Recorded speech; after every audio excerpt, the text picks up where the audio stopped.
بسم اللہ الرحمن الرحیم۔ السلام علیکم 10 کلاس میں ہوں آپ کی ٹیچر سمیہ اسحاق۔ آج ہمارا ٹاپک ہے حدیث نمبر 3 جو کہ ہے مجاہد دوزخ میں نہیں جائے گا۔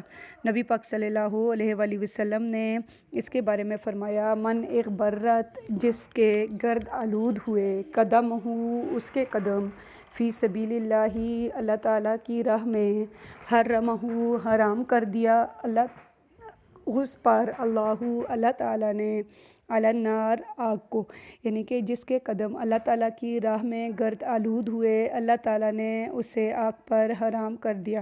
بچوں، اس حدیث کے ترجمے سے ہی ہمیں پتہ چلتا ہے کہ اس میں جہاد بن نفس کے بارے میں، یعنی کہ اپنی جان کے ساتھ جہاد کے بارے میں رب تعالیٰ نے فرمایا ہے کہ جو میری راہ میں جہاد کے لیے نکلے گا تو میں اس پر جہنم کی آگ کو حرام کر دوں گا۔ آئیں اس کی تشریح کو سمجھتے ہیں۔ اس حدیث مبارکہ میں سمجھنے والی بات یہ ہے کہ اللہ تعالیٰ کی راہ میں قدم گرد آلود ہونے کا مطلب کیا ہے، یعنی کہ جب ہم رب تعالیٰ کی راہ میں جہاد کے لیے نکلیں تو اس میں سفر کرتے ہوئے، کچی سڑک سے گزرتے ہوئے، صحرا میں سے گزرتے ہوئے بھی ہمارے قدم گرد آلود ہوتے ہیں۔ لیکن یہاں پر گرد آلود ہونے سے مراد کیا ہے؟ اللہ کی راہ میں سفر کرنا، یعنی کہ جہاد فی سبیل اللہ۔ اب جو ہم دیکھیں گے کہ جہاد فی سبیل اللہ کو سمجھنے کے لیے تھوڑا سا ہم جہاد کے معنی، جہاد کے بارے میں تھوڑا سا سمجھ لیتے ہیں۔ جہاد لفظ جہد سے بنا ہے، اور جہد جو ہے وہ عربی زبان کا لفظ ہے جس کے معنی ہوتے ہیں کوشش، مشقت کرنا اور انتہائی طاقت صرف کرنا۔ دین کی اصطلاح میں ہم کہتے ہیں کہ جہاد جو ہے وہ دین اسلام کی سربلندی کے لیے، ملت اسلامیہ کے دفاع کے لیے اور نیکی کی اشاعت کے لیے، یعنی کہ امر بالمعروف اور اسلام کی راہ کو روکنے والوں کے خلاف نہی عن المنکر، گناہ سے بچنے کے لیے جو ہم جہاد کرتے ہیں اس کا نام کیا ہے؟ جو جنگ کرتے ہیں اس کا نام کیا ہے؟ جہاد ہے۔ اب اس میں ہم زبان کا استعمال کرتے ہیں، قلم کا، ہاتھ پاؤں کا، ان کے ذریعے سے بھی ہم جہاد کرتے ہیں۔ جہاد کا پیچھے ہم پورا ٹاپک کر چکے ہیں بچوں، وہاں پر میں نے تفصیل سے آپ کو ان سارے جہاد کے بارے میں سمجھایا تھا کہ جہاد زبان کے ذریعے سے کیسے ہوتا ہے، قلم کے ذریعے سے، ہاتھ پاؤں کے لیے۔ یہاں پر جہاد کا لفظ استعمال ہوا ہے جو جنگ کی جاتی ہے، بارڈر پر جا کر یا میدان جنگ میں اتر کر اپنی جان کے ساتھ جو رب تعالیٰ کی راہ میں اپنی جان کا نذرانہ پیش کیا جاتا ہے وہ جہاد مراد ہے۔ اب بچوں ہم تھوڑا سا دیکھ لیتے ہیں کہ جہاد جو ہے وہ فرض عین ہے یا فرض کفایہ۔ تو بچوں جہاد جو ہے وہ فرض کفایہ ہے۔ فرض کفایہ ایسا فرض، یعنی کہ جو اگر مسلمان ادا کرنا تو سب کے لیے ضروری ہوتا ہے، مگر اگر تمام مسلمانوں میں سے، تمام ملک کی طرف سے اگر کوئی ایک گروہ بھی یہ فرض ادا کرے تو وہ تمام لوگوں کی طرف سے ادا ہو جاتا ہے، اور جہاد جو ہے وہ فرض کفایہ ہے۔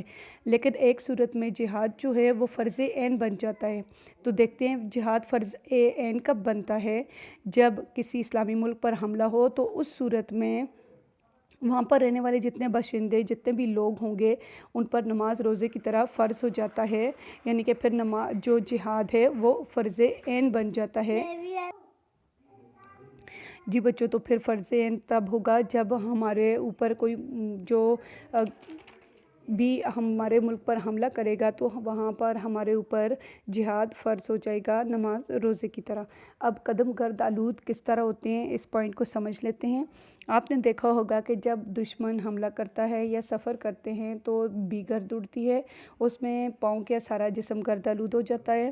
میدان جنگ میں گرد اڑتی ہے۔ پہلے زمانے میں تو آپ کو پتہ ہے جب جنگ ہوتی تھی وہ نیزوں اور تلوار کی جنگ ہوا کرتی تھی، مجاہد پیدل جایا کرتے تھے، اونٹ یا گھوڑے پر سفر کرتے تھے، میدان جنگ میں فوجیں آمنے سامنے ہوتی تھیں اور پھر جنگ ہوتی تھی، اس میں گرد کا اڑنا سمجھ آتی ہے۔ لیکن آج کل کے دور میں تو گولی، راکٹ اور ٹینک وغیرہ کی جنگ ہے جو کہ چھپ چھپا کے ہوتی ہے۔ اس میں قدم گرد آلود ہونے کا مطلب کیسے سمجھ آتا ہے؟ اس میں ایسے ہوتا ہے کہ جب بم وغیرہ پھٹتے ہیں، جب گولے وغیرہ پھٹتے ہیں یا گولیاں لگتی ہیں، اس میں جو گرد اڑتی ہے، جو دھواں اڑتا ہے، ان بموں کا جو دھواں نکلتا ہے اس کی وجہ سے آپ کا جسم، آپ کی وردی، آپ کے چہرہ کالا ہو جاتا ہے۔ تو اس کا مطلب یہ ہوا کہ جب ہم میدان جنگ میں جائیں گے، رب تعالیٰ کے لیے اپنی جان کو پیش کریں گے، اس میں جب ہمارا جسم گرد آلود ہوگا، ہمارے پاؤں گرد آلود ہوں گے، تو پھر وہ گرد آلود ہونے والوں سے مراد ہم مجاہد ہوں گے، اور پھر اس کے بدلے میں اللہ تعالیٰ نے